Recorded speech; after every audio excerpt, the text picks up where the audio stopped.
mendengarkan podcast ini. Saudara sekalian, persoalan yang kita harus pecahkan adalah mengapa ada orang-orang yang telah mendemonstrasikan karunia roh, khususnya bahasa roh, tetapi kehidupannya tidak sesuai dengan kesucian dan kebenaran Tuhan. Sudah mendemonstrasikan karunia roh, khususnya berbahasa roh, tetapi kehidupannya tidak sesuai dengan kebenaran atau kesucian Tuhan. Tidak sedikit mereka yang jatuh dalam dosa dan melakukan pelanggaran moral yang memalukan. Adalah para rohaniwan, pendeta, pengerja, aktivis gereja, sehingga menjadi batu sandungan bagi banyak orang, khususnya bagi jemaat awam. Dan saudara bisa melihat bagaimana terdapat orang-orang Kristen yang kecewa terhadap realitas ini dan meninggalkan gereja. Dan mungkin mereka tidak pernah lagi masuk ke dalam gereja. Nah, bagaimana menjawab pertanyaan ini, saudara? Mengapa orang yang sudah mendemonstrasikan karunia roh, khususnya berbahasa roh, tetapi masih hidup dalam dosa? Masih bisa hidup dalam dosa. Satu hal yang kita harus perhatikan dan kita pahami, bahwa karunia roh, khususnya bahasa roh, tidak secara otomatis membuat seseorang tidak bisa berbuat dosa. Karunia roh bukanlah karunia yang menutup kemungkinan seorang anak Tuhan tidak bisa berbuat dosa sama sekali. Tentu saja saudara, karunia roh itu memiliki pengaruh yang sangat kuat dalam hidup seseorang untuk mendorong dan menciptakan kehidupan rohani yang baik guna hidup sesuai dengan kehendak Tuhan. Tetapi bukan berarti karunia roh itu mutlak dapat menghindarkan manusia atau dalam hal ini orang Kristen dari berbuat dosa. Jadi karunia roh itu tidak mutlak dapat menghindarkan manusia dari perbuatan salah. Orang yang berkarunia roh, khususnya bahasa roh, tidak kebal terhadap perbuatan yang melanggar moral. Seperti yang tadi saya singgung, saudaraku, memang ada pendeta-pendeta, pengerja, aktivis, majelis, penginjil yang telah mendemonstrasikan karunia roh, tetapi melakukan pelanggaran moral. Mereka sudah melakukan pelayanan pelepasan, sudah bernubuat, tetapi jatuh dalam pelanggaran moral yang memalukan. Ya. Seperti menyangkut keuangan, panseksualisme, seks, perebutan kekuasaan, kesombongan, dan lain sebagainya. Fenomena ini tidak mengherankan karena hal ini telah dinyatakan oleh Tuhan Yesus sendiri, bahwa pada akhir zaman nanti atau di hari pengadilan, Tuhan berkata kepada orang-orang yang sudah mengusir roh-roh jahat, sudah bernubuat, bahkan mengadakan banyak mujizat. Tuhan berkata dengan tegas, "Aku tidak mengenal kamu." Ini berarti mereka tidak diperkenankan masuk kerajaan surga. Hal itu ditulis dalam Matius 7 ayat 21 sampai 23. Jadi dapat disimpulkan, saudaraku sekalian, bahwa sementara orang mendemonstrasikan karunia roh, dia juga masih dalam kondisi tidak melakukan kehendak Allah. Kehidupan orang-orang seperti ini tidak dapat dinikmati Tuhan. Artinya dia belum memiliki kehidupan yang benar-benar berkenan di hadapan Allah. Belum benar-benar berkenan di hadapan Allah. Betapa berbahayanya keadaan ini, saudaraku. Dan saya harapkan penjelasan ini dapat menyadarkan kita, ya, khususnya mereka yang merasa memiliki karunia roh, jangan merasa Anda kebal terhadap dosa. Kita harus selalu berjaga-jaga agar tidak terjatuh dalam kubangan dosa. Sebab kalau kita memperhatikan kehidupan jemaat Korintus, saudara bisa membaca surat Korintus itu Jemaat Korintus itu jemaat yang mendemonstrasikan karunia roh, berbahasa roh, bernubuat. Tetapi itu jemaat yang cukup rusak. Artinya bisa lebih rusak dari jemaat lain. Oleh sebab itu kalau saudara membaca kitab Korintus atau surat Korintus, maksud saya, itu dikenal sebagai civil letter, surat kemarahan. Surat Paulus kepada jemaat Korintus itu surat kemarahan. Penuh dengan tulisan yang menunjukkan kemarahan, kegeraman Paulus terhadap tingkah laku jemaat Korintus. Jadi sementara terdapat karunia roh, kehidupan jemaat tidak berkenan di hadapan Tuhan. Sebagai bahan pertimbangan pada zaman Pentakosta, ketika Roh Kudus dicurahkan begitu hebat, ternyata terdapat juga pelanggaran-pelanggaran moral seperti Ananias dan Safira. Jadi suasana kebangunan rohani yang begitu hebat itu tidak menutup kemungkinan orang berbuat salah. Inilah faktanya, saudara. Karunia roh tidak menutup kemungkinan orang bersalah. Karunia roh tidak menutup kemungkinan orang jatuh dalam dosa. Oleh sebab itu kita tidak boleh hanyut dalam suasana euforia karunia roh sehingga tidak waspada terhadap jebakan-jebakan sinful nature yang masih melekat pada diri kita. Ada sinful nature, ada kodrat dosa dalam diri kita ini. Dan ini hanya bisa dikalahkan atau bisa ditaklukkan lewat pembaharuan pikiran dan penyangkalan diri yang berkesinambungan. Ya, itu intinya. Dan Roh Kudus akan membantu kita dengan karunia-karunia-Nya. Tetapi kita harus meletakkan karunia roh secara proporsional. Meletakkan karunia roh secara proporsional maksudnya, jangan berpikir dengan karunia roh kita tidak jatuh dalam dosa. Jangan berpikir bahwa dengan karunia roh kita kebal terhadap kesalahan. Mungkin Bapak Ibu tidak mengerti maksud saya, jangan hanyut dengan suasana euforia karunia roh sehingga tidak waspada terhadap jebakan kodrat dosa yang masih melekat dalam diri kita. Di gereja-gereja aliran karismatik yang hanyut dengan karunia roh ini, sementara suhu gairah memuncak atau naik karena kuasa Roh Kudus dicurahkan, karunia Roh Kudus didemonstrasikan, saudaraku, itu nanti ada masa surut. Dan ketika mulai masa surut ini, banyak pelanggaran dilakukan. Banyak pelanggaran terjadi, saudara. Ya, begitu. Banyak pelanggaran dilakukan, banyak dosa dilakukan. Ya, suasana euforia, karunia roh yang dicurahkan, itu nanti akan berhenti. Pasti ada surut. Dan ketika mulai surut itu banyak perbuatan salah terjadi. Dalam pengalaman pelayanan itu sudah terbukti. Ini fakta empiris. Saudara percaya saja apa yang saya katakan.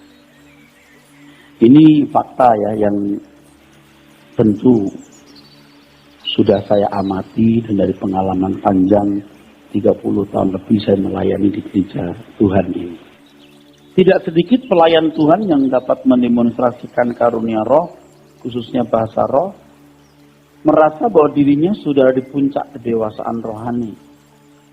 Ditambah lagi dengan penghargaan dan penghormatan jemaat terhadap dirinya, dia sudah merasa sebagai hamba Tuhan yang menang, sudah mengalahkan iblis. Ia tidak sadar bahwa masih ada kodrat dosa yang melekat pada dirinya. Kalau itu bukan dosa yang berkaitan dengan fisik, dengan nafsu daging, kesombongan.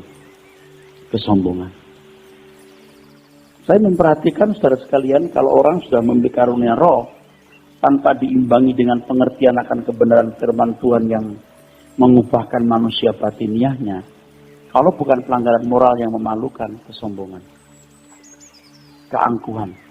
Lalu, ada satu dosa yang tidak disadari, materialisme.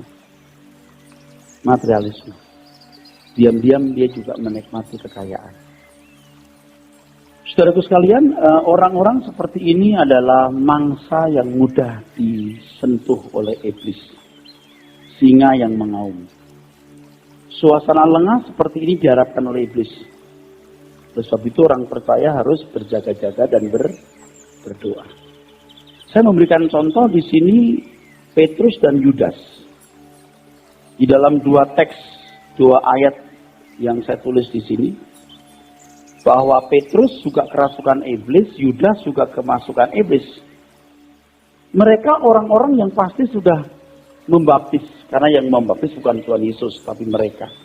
Mereka tentu orang-orang yang sudah bukan saja menyaksikan mujizat, tapi juga melakukan mujizat. Ketika dua-dua murid diutus, pasti termasuk murid-murid terutama ini. Termasuk Petrus dan Yudas, pasti. Termasuk dua orang ini. Mereka pasti mengusir setan, maksudnya roh jahat. Mereka mengadakan mujizat. Tetapi iblis juga masuk dalam pikiran mereka dan mereka tidak sadar itu. Jadi sementara seseorang mendemonstrasikan karunia roh, kodrat dosanya tidak otomatis lenyap. Makanya kalau seorang memiliki karunia roh lalu merasa bahwa dia sudah di level tinggi, iblis sudah kalah, maksudnya roh jahat sudah kalah. Terutama yang bisa ngusir-ngusir roh jahat itu loh. Dia merasa telah di level yang bagus, di atas. Itu begitu mudahnya jatuh dalam dosa. Perlu diingatkan bahwa kekristenan pada dasarnya adalah jalan hidup. Yang penting bagaimana memiliki kehidupan seperti Tuhan Yesus, yang akhirnya setiap orang bisa berkata, hidupku bukan aku lagi, tapi Kristus yang hidup dalam aku. Itu harus terus-menerus menjiwai seseorang. Nah, 1 Korintus 13, Paulus berbicara mengenai karunia roh, sekalipun aku berbahasa malaikat, sekalipun aku memberikan tubuhku untuk dibakar, berarti rela memberikan korban apapun, tanpa kasih sia-sia. Kasih itu artinya segala tindakan kita yang sesuai dengan pikiran dan perasaan Allah. You mau berbuat baik apapun di luar komando Tuhan tanpa kasih. Jadi standar hidup orang percaya itu adalah seperti Bapa di surga. Seperti Bapa di surga artinya memiliki kemampuan untuk bertindak seperti Tuhan bertindak. Nah, kalau seseorang berkarunia roh, itu tidak jaminan bahwa dia telah bertindak seperti Tuhan Yesus bertindak. Dia belum sampai level hidupku bukan aku lagi, tapi Kristus yang hidup di dalam aku. Nah, hal mengenakan kehidupan Tuhan Yesus ini seharusnya menjadi tekanan utama dalam pengajaran gereja. Major issue. Itu hal yang mayor, yang primer, yang utama. Nah, sayangnya hal yang prinsip ini, yang primer ini, major issue ini, diabaikan diganti dengan karunia-karunia roh. Seakan-akan karunia-karunia roh, di dalamnya termasuk bahasa roh, dapat menyelesaikan dengan mudah karakter banyak orang Kristen yang masih sangat jauh dari kehendak Allah. Bapak Ibu, saya sudah menyaksikan, dan mungkin Bapak Ibu juga pernah mengalami ibu gembala yang bahasa rohnya begitu luar biasa, tapi bengisnya luar biasa juga. Ngerti maksudnya? Saya sudah melihat itu, saudara. Ya, saya rasanya harus menahan mulut saya untuk mengucapkan hal-hal yang malah membuat Anda tidak diberkati, tapi saya sudah melihat itu, saudara. Sudah melihat itu. Dan saya tentu juga mengalami, saudara. Jadi kita bisa berbahasa roh, kita bisa bernubuat, kita bisa punya marifat membaca orang, tapi daging kita belum mati. Jadi kita bertarung dengan daging kita itu. Dengan emosi kita, dengan berangasan kita, dengan nafsu seks kita, dengan perasaan gampang tersinggung, dengan kesombongan kita. Nah, kalau kita mengerti bahwa yang penting adalah bagaimana memperagakan kehidupan Tuhan Yesus sampai level hidupku bukan aku lagi, maka kita tidak akan merasa puas diri, walaupun kita sudah mengadakan banyak mujizat, sudah mengisi roh jahat. Nah, masalahnya kalau sudah mengusir roh jahat, bikin mujizat, kita diangkat tinggi-tinggi oleh masyarakat. Apa maksudnya? Udah deh, dibiarkan terus deh. Nah, betapa berharganya pengajaran ini sebenarnya untuk para pendeta atau hamba-hamba Tuhan. Betapa berharganya.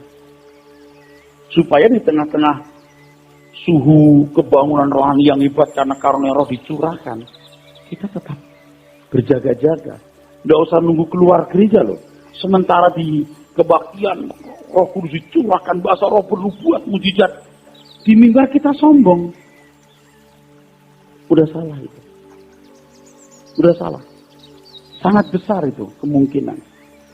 Dulu pernah satu peristiwa ya, di Indonesia bagian timur, saya KKR. Ketika betul-betul terbukti ada orang buta melihat, dia sampai gendandapan. Saya langsung pergi, entah dua, entah tiga. Saya serahkan ke mic ke MC, rasanya ada suara begini, tinggalkan panggung ini. Saya tinggalkan panggung. Kecenderungan sombong itu besar. Pernah ngusir roh jahat, satu, keluar, dua, keluar, berapa yang masukkan? Satu, dua. Berikutnya nggak keluar-keluar. Karena waktu yang satu keluar, dua keluar tuh kesombongan saya muncul. Ini lihat hebatnya itu. Yang satu tidak keluar-keluar, saudaraku. Jadi sementara kita mendemonstrasikan karunia roh, kesombongan juga bisa muncul. Sementara berbahasa roh, orang sombong. Sangat bisa loh. Fakta yang dapat dilihat, hari ini banyak orang Kristen menjadikan karunia roh sebagai sarana atau jalan untuk bisa menjalani hidup dengan mudah tanpa memikul salib. Bahkan memanipulasi karunia-karunia itu untuk kepentingan pribadi. Sehingga orang lebih mengutamakan karunia daripada buah. Karunia roh itu bisa diberikan kapan saja loh saudara. Tapi buah roh itu lewat proses pertumbuhan rohani yang panjang. Anda lempar biji mangga hari ini, tunggu 4-5 tahun loh Anda memetik buahnya. Ini harus bisa membedakan antara karunia dan buah. Padahal kalau seseorang terfokus pada buah roh, maka karunia rohnya pun semakin permanen dipercayakan Tuhan kepada kita. Roh Kudus itu akan pasti memberikan karunia kepada setiap orang percaya yang dipakainya atau digunakan. Dan itu bisa permanen. Nah, kembali kepada pertanyaan tadi. Kenapa ya bisa berdosa ya? Kenapa ya bisa ditolak Allah ya? Sudah mengadakan banyak mujizat, sudah bernubuat dan mengusir roh jahat. Karunia roh diberikan kepada seseorang tidak menunggu orang tersebut sempurna atau dewasa rohani. Seorang Kristen yang belum dewasa rohani bisa mendemonstrasikan karunia roh demi kepentingan pelayanan pekerjaan Tuhan. Kalau dulu saya menyaksikan begini saudara. Jadi orang Kristen yang baru bertobat 1-2 hari, 1-2 minggu, 1-2 bulan begitu, wah berbahasa roh. Bahkan saya bernubuat. Orang-orang Kristen baru. Saya menyaksikan anak SMA, zaman saya masih muda, itu sudah berbahasa roh dan bernubuat. Hebat. Orang-orang baru. Kalau saudara membaca Kisah Rasul, kan orang-orang di rumahnya Cornelius, Jemaat Efesus, baru doakan langsung berbahasa roh lalu bernubuat seketika itu.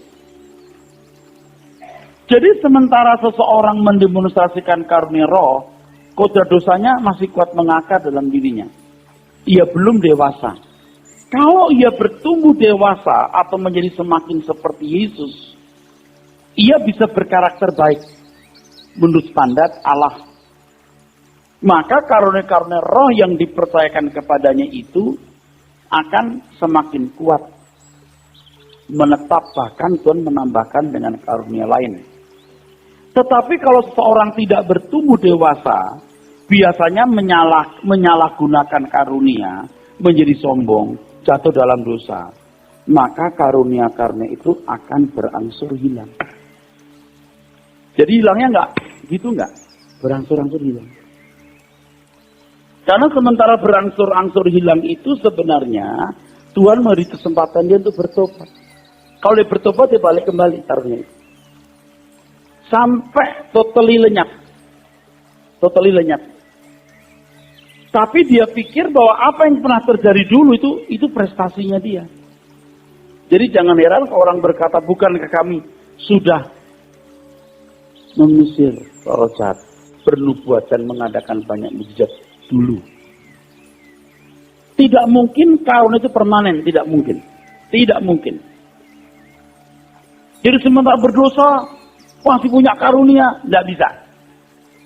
Sementara bisa, tapi berangsur mulai lenyap. Saya ulangi, ini pemikiran yang paling penting untuk ditangkap. Jadi pada waktu seseorang belum dewasa rohani, dia berkarunia roh, bisa. Dengan hati yang menyala-nyala, dia menginjil, mendoakan orang sakit sembuh, dia berbahasa roh, bernubuat, bisa.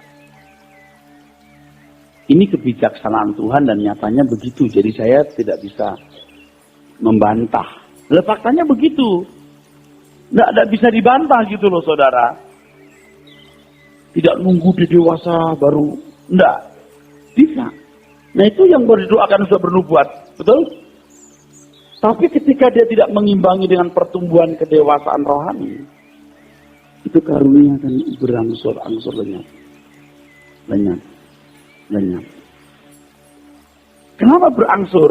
Yang saya pahami, kalau dia bertobat dari dosanya, dia balik. Jadi kalau Anda baca Alkitab, lalu ada orang berkata, bukan kamu sudah mengusir roh jahat, sudah bernubuat dan mengadakan banyak mujizat.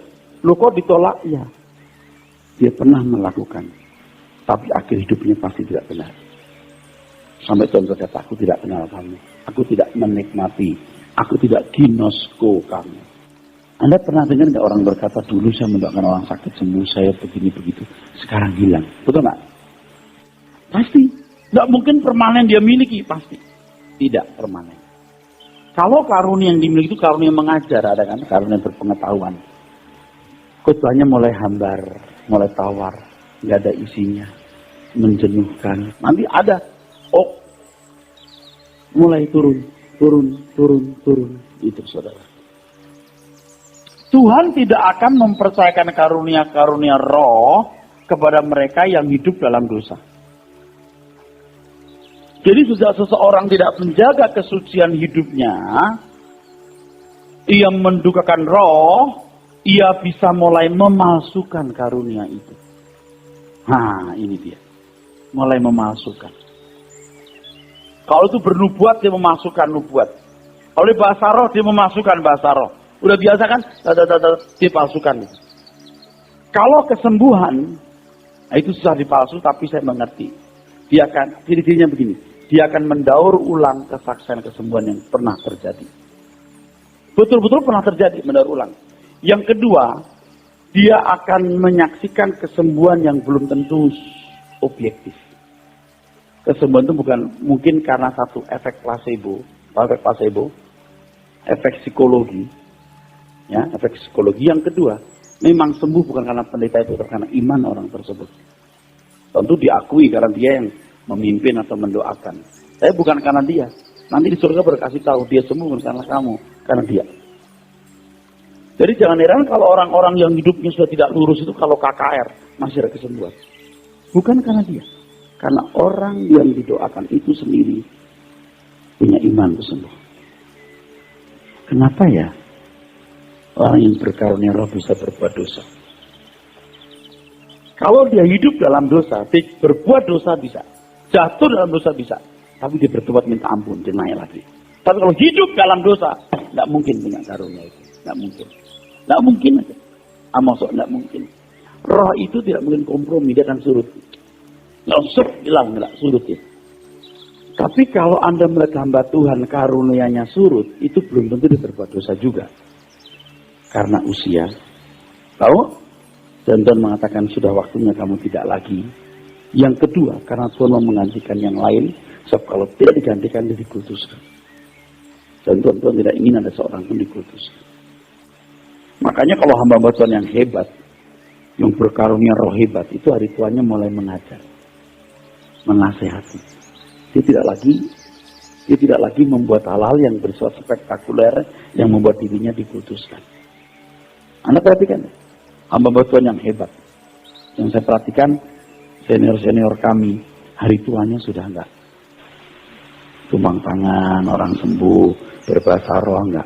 Dia menasehati, dia mengajar. Kata-kata hikmatnya luar biasa. Ditunggu dinantikan orang. Kalau misalnya Billy Graham, lihat dia sudah tua, dia sudah mulai turun. Dan orang lain harus menantikan dia. Morris Cerullo itu hebat, luar biasa. Tahun 1979 saya menyaksikan sendiri. Banyak orang buta melihat orang pakai kursi roda belum selesai kebaktian sudah berdiri. Makin tahun, makin kurang. Saya nggak mengatakan dia berbuat dosa. Mungkin sudah saatnya dia harus berdiam diri menjadi penasihat. Saatnya nanti mungkin juga saya nggak akan banyak di mimbar. Harus orang-orang muda yang di mimbar. Dan hari ini saya sedang mempersiapkan sungguh-sungguh. Orang-orang akan menggantikan saya suatu hari. Jadi kalau orang dengar ini khotbahnya orang Rehoboth, ini pasti suara kebenaran. SK itu bukan identik dengan Erastus.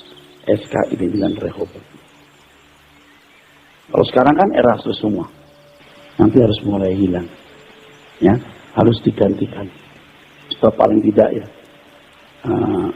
saya tua atau mati. Nah, kalau saudara melihat hamba-hamba Tuhan yang sebenarnya tidak hidup di dalam kebenaran, ia mungkin tidak bisa dipidana berbuat dosa.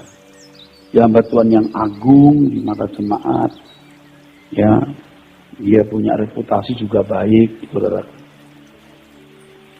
Tetapi tidak mencapai perkenanan Tuhan.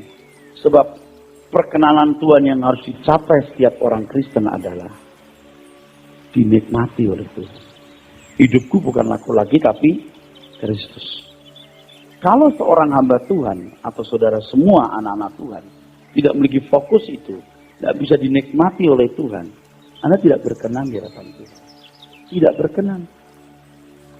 Nah, hamba-hamba Tuhan yang sudah tidak bisa diubah, ya, merasa diri sudah benar, dekat Tuhan, sahabat Tuhan, banyak membuat visi-visi yang di-create sendiri. Itu pasti di-create sendiri. Saya kalau mau nyebutin nanti saya dianggap menyerang langsung. Tapi sebaiknya saya tidak usah ngomong kasusnya ya. Nggak usah bentuk kasusnya. Tapi intinya begini. Ketika dia menyatakan mendapatkan visi dari Tuhan, dan visi itu diterangi oleh Alkitab bertentangan, kita pasti tahu dia bohong. Dia bohong. Yang mengerikan Tuhan itu diam. Kalau dia langsung jadi pincang, dia bertobat. Dia sehat, duit banyak, jemaat percaya. Aduh, mengerikan. Itu yang mengerikan. Ada hamba Tuhan besar yang menurut saya, dari teropongan saya tanpa benar-benar menghakimi, menurut saya loh, dia sudah meninggalkan Tuhan. Yesus yang diajarkan bukan Yesus di Alkitab. Injil yang diajarkan bukan Injil yang diajarkan Tuhan Yesus. Saudara kalau dengar yang begini-begini kan kadang-kadang saudara agak ini ya, agak resisten gitu. Artinya, Bapak kita nggak usah ngomongin orang, ya kita tidak bermaksud ngomongin si atau si B. Menurut saya, ada, nggak usah mention namanya, pasti dia sudah meninggalkan Tuhan. Yesus yang benar, Injil yang benar ditinggalkan. Dari visinya saja kita sudah membaca, tidak begini model Tuhan. Nggak mungkin visinya seperti ini, nggak mungkin.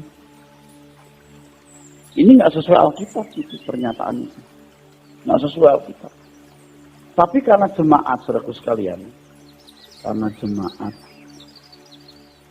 tidak memiliki pengetahuan yang cukup, tidak belajar kebenaran yang cukup seperti saudara, seperti sebagian saudara, mereka tidak bisa beda.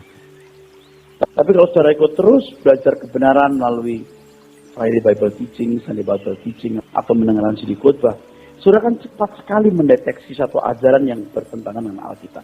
Dengan kecepatan yang sangat tinggi, Anda berkata, salah. Salah. Saya kadang-kadang kagum terhadap nekatnya mereka itu. Nekat sekali. Nekat, pakai nama Tuhan, nekat sekali. Berani-beraninya loh. Tuhan berbicara kepada saya. Enggak, itu bukan perkataan Tuhan yang begini. Tuhan tidak seperti ini. Jadi kalau sampai akhirnya Tuhan berkata, aku tidak kenal kamu, Tuhan tidak menikmati mereka. Tapi dulu mungkin pernah benar. Waktu dia belajar mulai tahun pertama, tahun kedua, tahun ketiga, tahun keempat, tahun kelima, tahun keenam, dengan ketulusannya menginjil, ketulusannya memperhatikan jemaat, dengan doa kesembuhan, dengan doa mujizat terjadi. Benar-benar Roh Kudus berkarya itu. Tapi berikutnya dia tidak bertumbuh dalam kebenaran. Dia nggak bertumbuh dalam kebenaran. Menyimpang akhirnya. Nah akhirnya saudaraku sekalian, yang dilakukan adalah mulai meng-create atau menciptakan model pelayanan yang baru, suara Tuhan. Harus buat produk. Kalau enggak dia ditinggalkan oleh jemaat. Dia harus punya legitimasi. Harus ada pengesahan. Harus punya pengakuan dari jemaat bahwa dia hamba Tuhan. Maka jalan yang terbaik, jalan yang biasa yang dilakukan adalah Tuhan berbicara kepada saya. Dan memberitahu kepada saya. Saya dekat sekali dengan Tuhan. Bahkan doa puasanya pun diberitahukan oleh jemaat. Pentingnya doa puasa loh. Mana bisa doa puasa dikasih tahu orang? Wah, gembala sang doa puasa 40 hari. Maksudnya apa? Mana pernah diajarkan yang begitu? Kalau kamu puasa, kau minyaki rambutmu, jangan orang tahu. Tuhan yang bicara, bukan saya. Amin, saudara. Legitimasi itu harus dia miliki. Dengan Tuhan berbicara kepada saya. Nanti bahasa roh. Jadi kayak anak kecil, kalau kita lihat, kok jadi kayak anak kecil nih, gitu loh. Nggak dewasa gitu. Nggak mateng, nggak mature gitu saudara. Ya nggak tahu ya, ini kan saya boleh dianggap subjektif. Anda setuju nggak? Sekarang kalau saya doa bahasa depan saudara gini, waktu doa bersama bisa. Tapi kalau selalu begitu, maksudnya apa?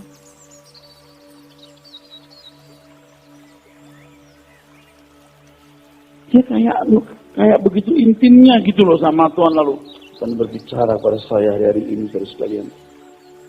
Oke kawan, bicara apa soal saya dengar? Paling ngomong, enggak, bukan Tuhan. Anda percaya kalau Tuhan bicara kepada seorang itu berkata begini, saudara, Tuhan berbicara kepada saya. Itu orang yang punya Roh Kudus bilang gini, benar ini. Yang punya Roh Kudus bisa bilang, nggak bener ini. Langsung. Menurut saya loh, maaf ya. Anda cepat membedakan roh itu cepat. Tapi jangan main-main, yang pura-pura. Jangan Anda ikut-ikutan. Oh iya, enggak, belum bener Anda. Menurut saya begitu. Kalau saya sudah langsung gini. Walaupun nggak selalu, kadang-kadang. Bener nggak ya? Nggak jelas ini. Tapi sometimes nih. Tuhan bicara gini, ya itu bener. Lalu itu enggak. Orang cerita aja gini, Pak, tadi saya pelayanan sana. Loh, suara kita bilang, bohong dia. Langsung kok, bohong dia. Gitu. Wah, lebih dalam lagi begini. Masa lagi ketemu orang nih, Pak, orangnya begini. Belum selesai ngomong, saya tahu dia pernah nikah kan, begini. Cet, langsung. Sampai bisa begitu. Apalagi kalau orang udah di mimbar begitu, langsung set. Cepet, saudara. Cuman jemaatnya nggak terlatih begitu. Gak terlatih. Karena Anda juga dibonsai, dibuat kerdil, saudaraku, oleh banyak orang-orang. Dianggapnya Anda itu kelas jemaat, hanya mendengarkan kesaksian, pendeta yang ketemu Tuhan, pendeta yang hebat, Anda cuma jemaat. Rusak ini kalau begini, semua kita punya kesempatan yang sama menjangkau Tuhan. Dan punya pengalaman dengan Tuhan. Nangkep ya saudara? Oke. Seseorang yang kehilangan karunia roh dalam pelayanannya belum tentu sudah menghujat Roh Kudus. Tetapi sebenarnya dalam kondisi yang bisa dikategorikan kritis.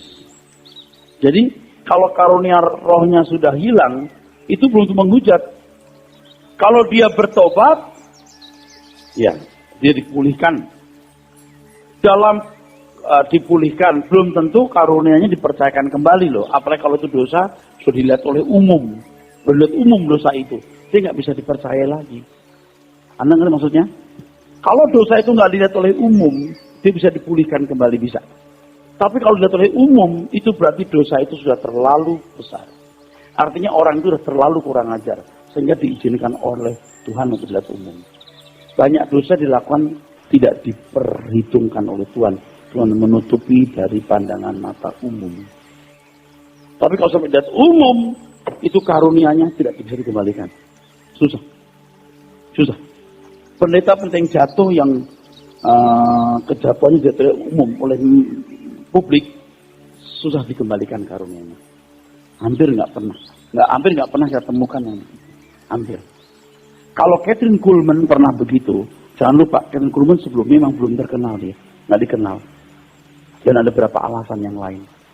Tapi kalau seperti Jim Bakker, walaupun dia bertobat di depan umum, depan TV, mengaku dosa depan televisi kalah masyarakat Amerika, tetap dia nggak bisa dipulihkan. Itu yang menakutkan, saudara. Itu yang mengerikan. Dunia kita itu tidak makin baik, saudara. Sekarang Cina dikeruputi Taiwan, Korea Selatan, Jepang, Filipina. Cuman persoalan perbatasan laut. Cina nggak mau kalah. Dia bermanuver dengan kapal perangnya, dengan pesawat-pesawatnya. Jepang pun juga memunculkan. Korea Selatan pun tunjuk gigi. Bayangkan saja. Cina dikeroyok 4 negara belum menang loh. Sehebat apapun dia. Saya di belakang ada Amerika. Saudara. Dunia ini nggak tambah baik. Kita mau cari apa, saudara? Nggak tambah baik. Jadi kalau kita sekarang telah pernah bersalah, ayo kita bertobat. Kita minta ampun. Dan memberi kesempatan kita untuk dipulihkan, untuk diperbaiki. Tuhan tahu kita lahir dari daging. Artinya dari benih dosa. Dosa itu bagian yang hampir tidak bisa terpisahkan. Tapi lewat proses pendewasaan kita bisa. Ya. Bisa. Jangan sampai ketika karunia sudah hilang, masih berbuat dosa. Dia bukan hanya kehilangan kesempatan melayani Tuhan, bahkan kehilangan kesempatan bersama dengan Tuhan. Artinya ditolak oleh Allah. Jadi kita seorang hamba Tuhan itu karunia rohnya mulai surut, berangsur. Wah, dia mesti balik, bertobat. Kalau enggak, bahaya. Anda mungkin jemaatnya, Anda berkata, Pak, saya nggak rasa itu, Pak, karena saya nggak punya karunia roh. Oke. Memang Anda tidak punya karunia roh. Lebih baik Anda yang tidak pernah berkarunia roh. Tapi Anda bertumbuh terus dalam kebenaran, yang suatu hari kelak Anda bisa dipercaya Tuhan dengan karunia karena roh yang baik. Amin. Nggak apa-apa. Nggak apa-apa. Prestasi yang luar biasa yang telah dilakukan seseorang dalam pelayanan dengan mendemonstrasikan karunia roh tidak akan diperhitungkan sama sekali.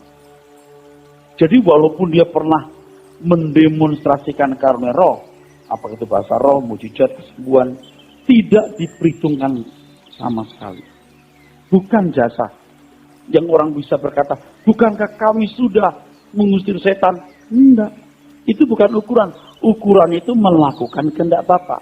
Bukan orang yang menyebut, memanggil aku Tuhan, Tuhan, yang masuk kerajaan surga, tetapi orang yang melakukan kehendak Bapa di surga. Amin, saudara? Yang melakukan kehendak Bapa di surga. Nah, sekarang pertanyaannya kan bukan aku sudah khotbah di mana, berapa kali, audiensnya berapa jumlahnya, aku sudah berapa kali menyembuhkan orang sakit. Bukan di situ. Masalahnya adalah apakah saat ini aku menjadi seorang yang bisa dinikmati oleh Tuhan.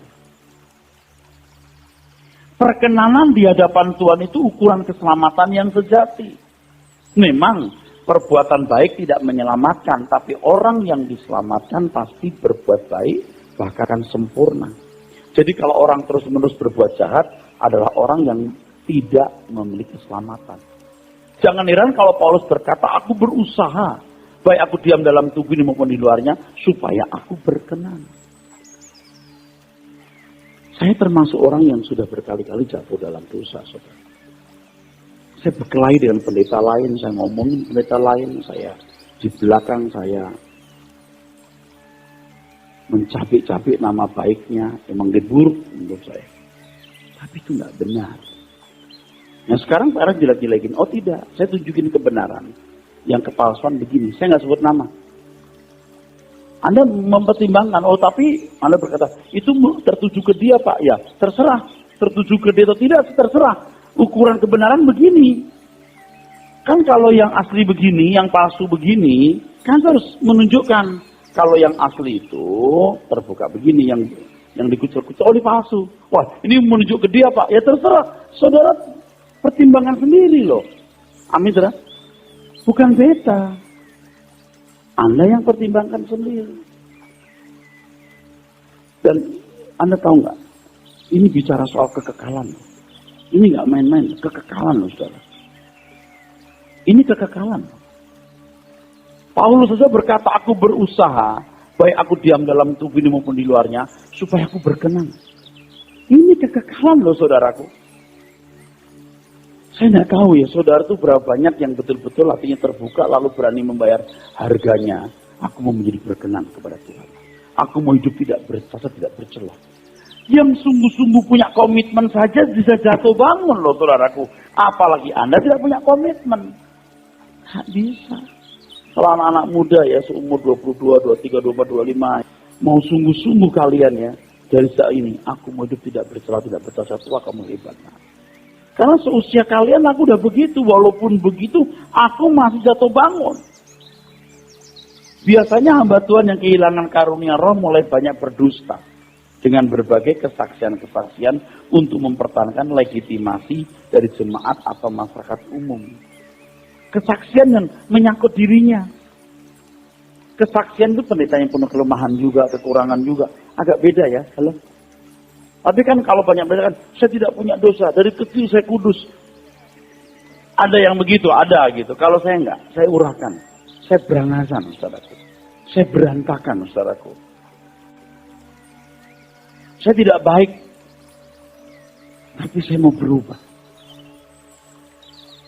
Lalu ada hamba-hamba Tuhan yang dengan usaha terselubung maupun terang-terangan untuk dikultuskan, atau paling tidak diakui sebagai hamba Tuhan besar.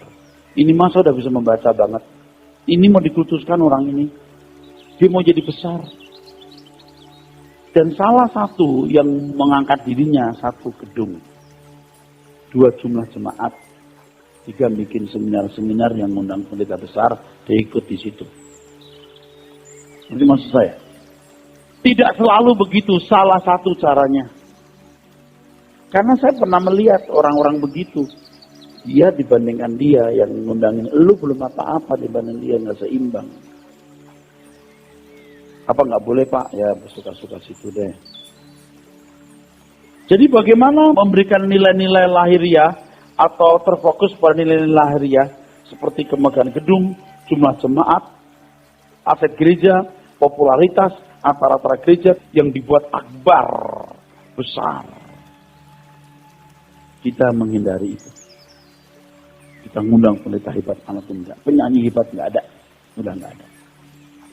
Kita undang siapa gitu. Bagaimana pelayanannya dibuat luas. Dibuat luas bukan karena dia mencintai jiwa-jiwa. Karena itu kebesaran diri.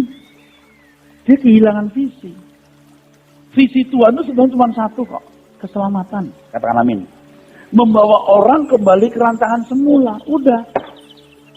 Nah dari yang orang-orang muda ini mau belajar terus. Harus terus belajar terus. Dikembalikan ke rancangan semula. Dan Bapak Ibu harus berani untuk fokus kepada hal ini. Bukan kepada yang lain. Dan sisa umur Bapak Ibu yang ada. Di sisa umur Bapak Ibu yang ada ini. Kejar itu. Kejar itu. Lalu kalau Bapak Ibu merasa kurang yakin hidupku ini benar belum ya, tanyakan kepada Tuhan. Tuhan, hidupku sudah benar belum ya? Gitu. Tanyakan terus. Nanti Tuhan itu bukanya nggak begitu loh, pelan-pelan gitu. Ketidaktulusan kita, kebohongan-kebohongan terselubung, kesombongan yang terselubung, itu pelan-pelan. Nah, Jangan sampai seperti hamba-hamba Tuhan atau orang Kristen yang berkarunia roh, akhirnya ditolak Tuhan. Karena roh dia pikir sudah memberi nilai. Buah roh yang memberi nilai. Amin.